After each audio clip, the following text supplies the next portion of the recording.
नमस्कार, आप देख रहे हैं भारत टाइम्स न्यूज और मैं हूं आपके साथ कंचन। बीजेपी के स्टार प्रचारक और उत्तर प्रदेश के मुख्यमंत्री योगी आदित्यनाथ ने सोमवार को महाराष्ट्र में पार्टी के प्रत्याशियों के पक्ष में धुआंधार प्रचार किया। इस दौरान उन्होंने वर्धा और भंडारा में विशाल जनसमूह को संबोधित किया। सीएम योगी ने कहा कि यह पहला चुनाव है जिसके परिणाम को लेकर पूरे देश में एकमत है। जनता भी जानती है कि आएंगे तो मोदी ही। उन्होंने कहा कि छत्रपति शिवाजी और बाला साहब ठाकरे के सपनों को केवल प्रधानमंत्री नरेंद्र मोदी के नेतृत्व में बीजेपी की सरकारें पूरा कर रही है। योगी आदित्यनाथ ने कहा कि उत्तर प्रदेश में अब दंगा नहीं होता, क्योंकि दंगा करने वालों को पता है कि यूपी में उल्टा लटका दिए जाएंगे। उन्होंने ये भी कहा है कि आतंक के खिलाफ जीरो टॉलरेंस की नीति का परिणाम है कि अब मुंबई हमलों के आतंकी पाकिस्तान में भी सुरक्षित नहीं है। वर्धा में चुनावी जनसभा को संबोधित करते हुए यूपी के मुख्यमंत्री योगी आदित्यनाथ ने कहा कि 2024 लोकसभा चुनाव में उत्तर, दक्षिण, पूर्व, पश्चिम, हर और पूरे देश में एक ही भाव है। आजादी के बाद संभवतः ये पहला आम चुनाव है जिसके परिणाम के बारे में जनता अवगत है कि आएंगे तो मोदी ही। 10 वर्ष में मोदी जी ने भारत को पहचान, सुरक्षा, सम्मान, समृद्धि दी है। गरीब कल्याण के अनेक कार्यक्रम किए हैं। इन्हें ध्यान में रखकर विश्वास से कह सकता हूं कि फिर से आएंगे तो मोदी ही। सीएम ने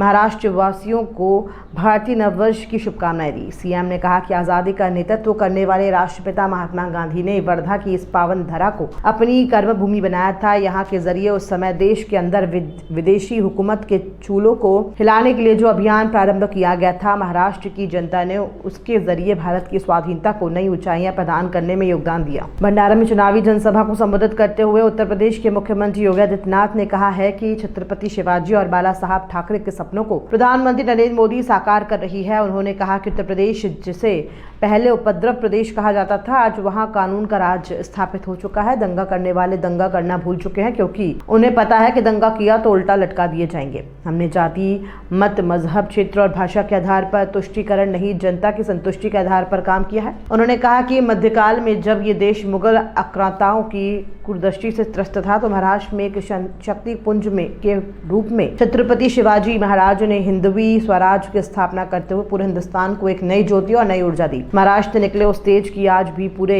देश में गूंज है।